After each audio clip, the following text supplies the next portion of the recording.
खमंग अशी भाजणी बनवण्यासाठी मी इथे घेतलेला आहे ग्लासाने 4 ग्लास तांदूळ, 2 ग्लास हरभऱ्याची डाळ, एका वाटीने 2 ग्लास पोहे, त्याच वाटीने 1 वाटी उडदाची डाळ आणि अर्धी वाटी मुगाची डाळ, त्याच वाटीमध्ये अर्धी वाटी जिरे आणि 1 वाटी धणे।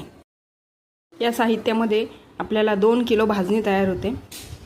इथे मी तांदूळ वगैरे धुवून घेणार नाहीये, एक टॉवेल ओला करून घेतलेला आहे मी।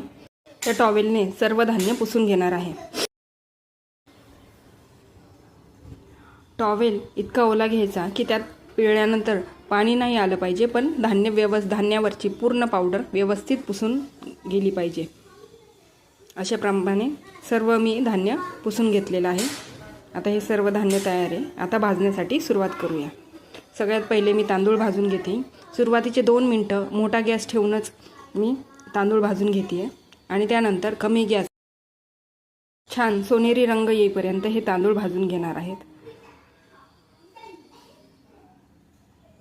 हे बघा, तांदूळ एकदम छान फुललेले आहेत। पांढरा शुभ्र असा रंग आलाय तांदळाला।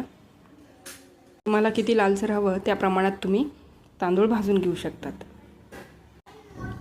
त्यानंतर आता हरभऱ्याची डाळ ही कमी गॅसवरच भाजून घ्यायची, कारण मोठ्या गॅसवर पटकन ती लाल कलर येईल तिला आणि आतमध्ये कच्चीच राहील। आता उडदाची डाळ घेतलेली आहे, ती भाजून घेते। उडदाची डाळ ही मंद आचेवर भाजून घ्यायची आहे, छान सोनेरी रंग येईपर्यंत। आता त्यातच मुगाची डाळ भाजून घेऊया। धुतल्यानंतर पूर्णपणे जर सुकले नाही धान्य आणि तसेच भाजले तर ते आतमध्ये ओलसरपणा राहतो आणि भाजणी व्यवस्थित होत नाही आणि त्यामुळे चकली ही आपली नंतर नरम पडते। म्हणून मी आता फक्त ओल्या कपड्याने धान्य पुसून घेत असते